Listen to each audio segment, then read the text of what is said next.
All right, old school NBA fans, self-research NBA facts. Got another video for you.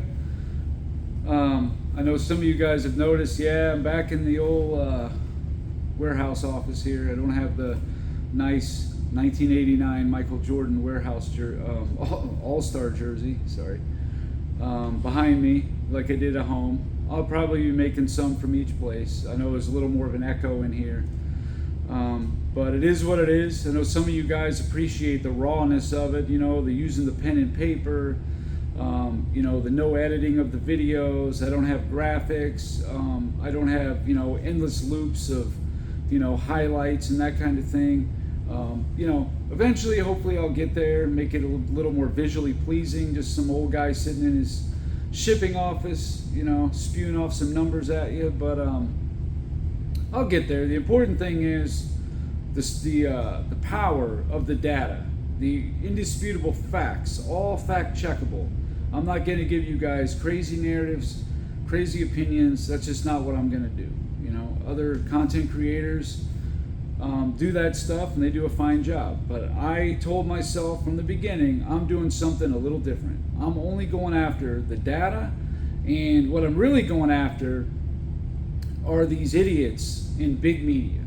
The Nick Wrights, the Shannon Sharps, the people that give you stuff that they think is just gospel. They'll spew it out, and as Gilbert Arenas said on that live chat on Michael Jordan Fans Are the Best and Scap Attack and Sports and Fitness Rants and all that, and Angry Old Hoops, he said that he says things for weak-minded, short attention span clickbaiters.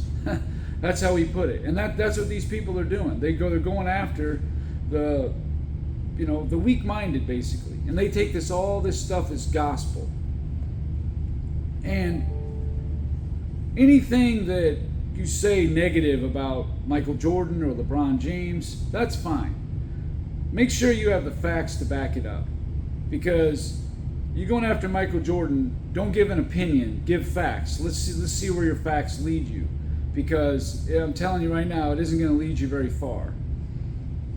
LeBron James's career is easy to pick apart. And I really don't like doing all the LeBron James stuff. I really don't.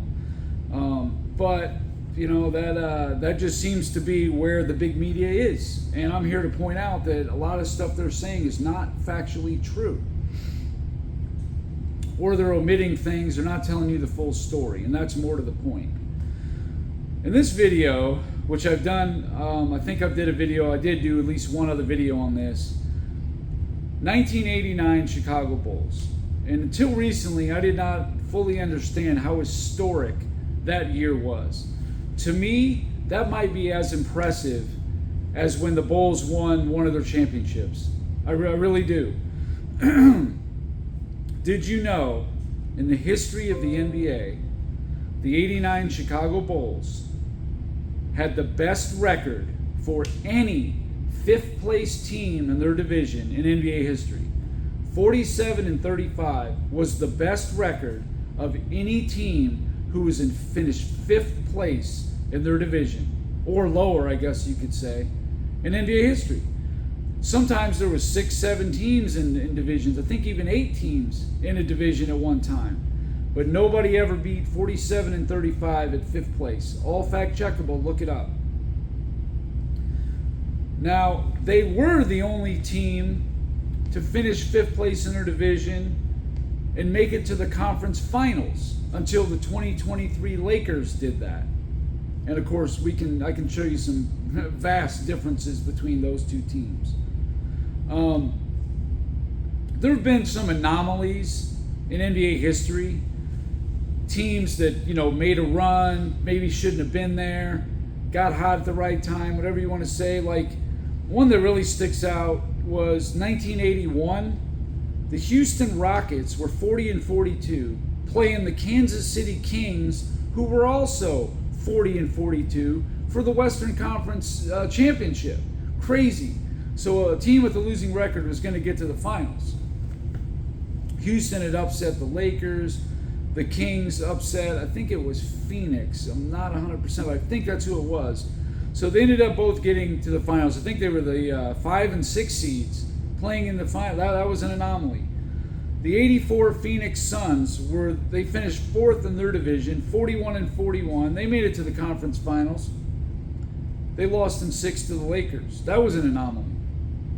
1987 Seattle Supersonics. They finished fourth in their division. They were 39-43. They made it all the way to the Western Conference Finals before getting swept by the Lakers. The 95 Rockets were a 6 seed, but they picked up Clyde Drexler, and they were much better than what their seed indicated. The 99 Knicks, they made it all the way to the finals. They were an 8 seed. They got hot at the right time. You know, they beat Indiana. That was the big upset there. And they got to the finals. They lost in 5, even despite Ewing being hurt. Not really too much other than that. Those are the anomalies. But since the 2020s have started, you've seen a lot of these high seeds, you know, not really great record teams reach the finals or the conference final. Like the 2020 Miami Heat, they were the 5 seed. They made the finals. You know, took the Lakers to 6 despite having injuries. The last year, the Miami Heat were an 8 seed, reaching the finals. Dallas Mavericks were a 5 seed.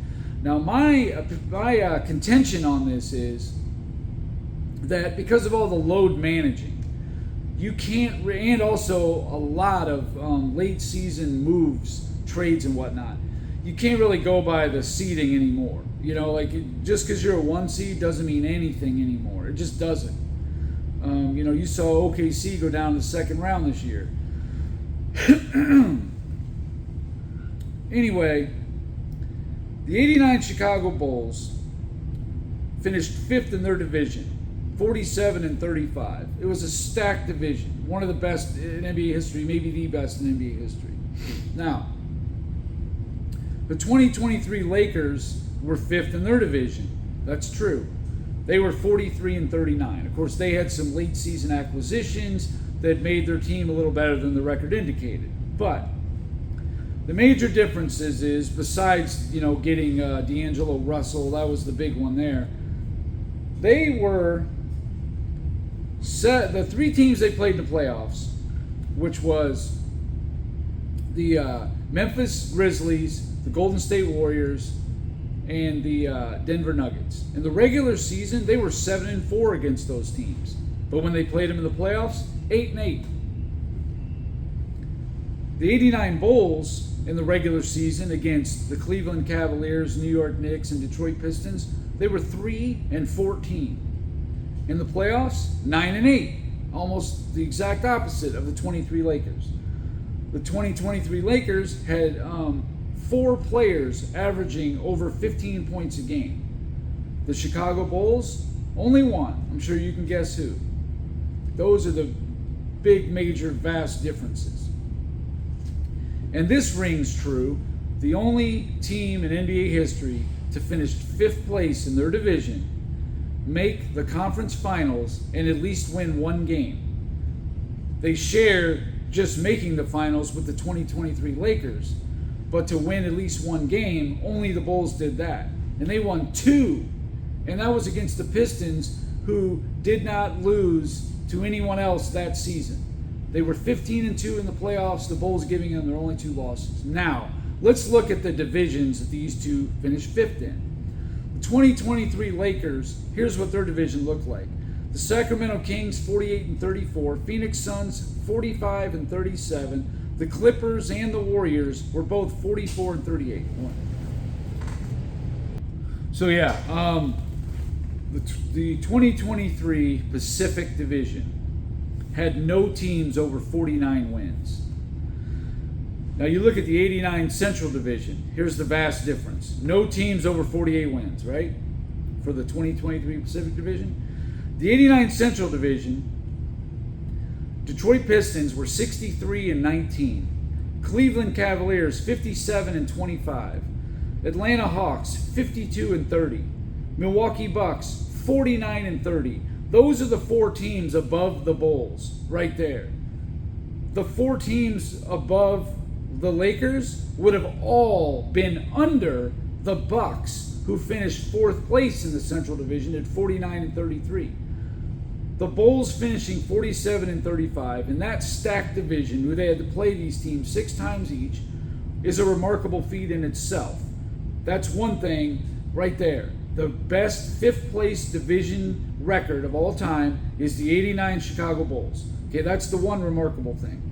The other remarkable thing is reaching the conference finals from being 5th place in your division. It's only happened twice. And the other one, like I said, the 23 Lakers. But winning at least one game, that's only been done by the Chicago Bulls of 1989. And the fact that they won 2 games and did it against a team who didn't lose a single game to anyone else in the playoff makes this run remarkable. Like I said in the beginning of the video, to me, this is probably as impressive as them winning a championship. This was a great, unbelievable run. It really was. Especially considering 3-14 against those teams in the regular season, the Cavs, Knicks, and Pistons, and then being 9-8 against them in the playoffs. It's unbelievable. The 2023 Lakers were 7-4 against those 3 playoff opponents in the regular season, 8-8 against them in the playoffs. Almost they did like the opposite. And the fact that Jordan had no teammate get him over 15 points a game, there was no all-star, there was nothing like that. The 2023 Lakers, 3 players gave him over 15 points a game. And they had a perennial All-NBA, All-Defensive player in Anthony Davis. Now, Pippen would go on to become that, but you're talking pre-prime Pippen versus prime Anthony Davis. You tell me. Anyway, that's about it for this video. I just didn't know if people realized how historic that '89 Bulls run was. I didn't even realize they're the best 5th place team of all time, and they reached the conference finals. One of 2 teams to ever do that from the 5th place spot in your division. Remarkable, and the only one to win at least 1 game. I mean, it just blows my mind. And like I said, there have been a few anomalies like that over the years. There have been 6 or 7, basically until I was about 45 years old. But then in the 2020s, it's every year now. You can't go by seeding. It doesn't mean anything. You know, the 1, 2, and 3 seeds get beat on all the time. It's crazy to me how often that happens. But anyway, that's it for this video. I appreciate all you guys watching, and until next time.